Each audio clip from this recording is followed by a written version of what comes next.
The testimony of the widow with the oil.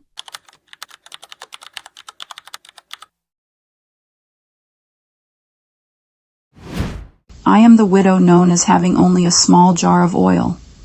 I stood at the edge of despair with a mountain of debts that threatened to consume my family's future.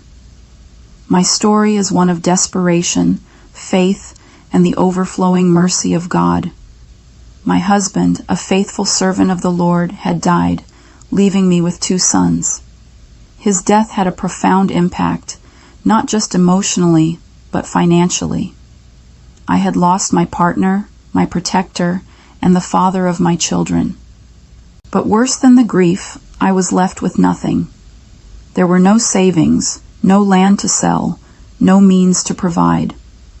All I had were debts, crushing debts that I had no way to repay. The creditors came knocking, and their demands were relentless. The law said they could take my sons as slaves to settle the debt. I was already grieving for my husband. The pain of seeing my children being taken from me too was indescribable. I felt utterly powerless by circumstances that seemed impossible to escape. I didn't know what to do, but I knew I had to seek help. I remembered Elisha, the prophet, a man of God. In my desperation, I went to Elisha and poured out my heart to him. I told him everything, how my husband had served the Lord faithfully, how we were now destitute, and how the creditors were coming to take my sons.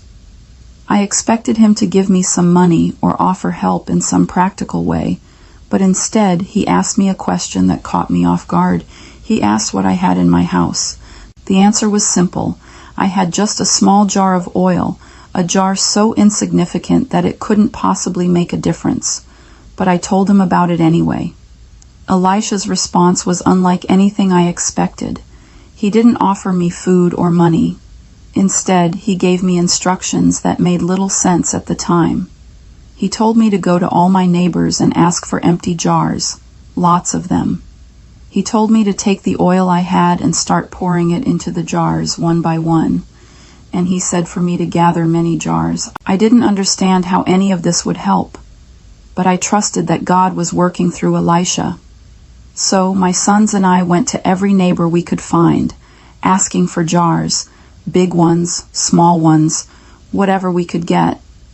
It felt strange, gathering so many empty jars when all I had was that small bit of oil. Once we had collected as many as we could, we shut the door, just as Elisha had told us. I stood there staring at that tiny jar of oil, and I began to pour. As the oil flowed into the first jar, something miraculous happened. The oil didn't stop. It kept flowing. I moved to the next jar and the next, and still the oil flowed. I couldn't believe my eyes. Every jar we had borrowed was filled to the brim, and still the oil kept coming. My sons kept bringing me jar after jar until there were no more left. Only then did the oil stop. I stood there, surrounded by jars full of precious oil, overwhelmed by what had just happened. God had taken the little I had and multiplied it beyond anything I could have imagined. He had provided in a way I never expected. I ran back to Elisha to tell him what had happened. His response was simple. Go, sell the oil, and pay your debts. You and your sons can live on what is left. Just like that, everything had changed. The very thing I thought was worthless, the small jar of oil, had become the means of saving my family. Not only were my debts paid, but there was enough left for us to live on. God had not only rescued us from slavery, but He had provided a future for us. Looking back, I realized that God doesn't always work in the ways we expect. Sometimes He asks us to trust Him with the little we have, even when it seems insignificant. The widow's story reminds us that God doesn't need much to do a miracle. He just needs your faith and obedience.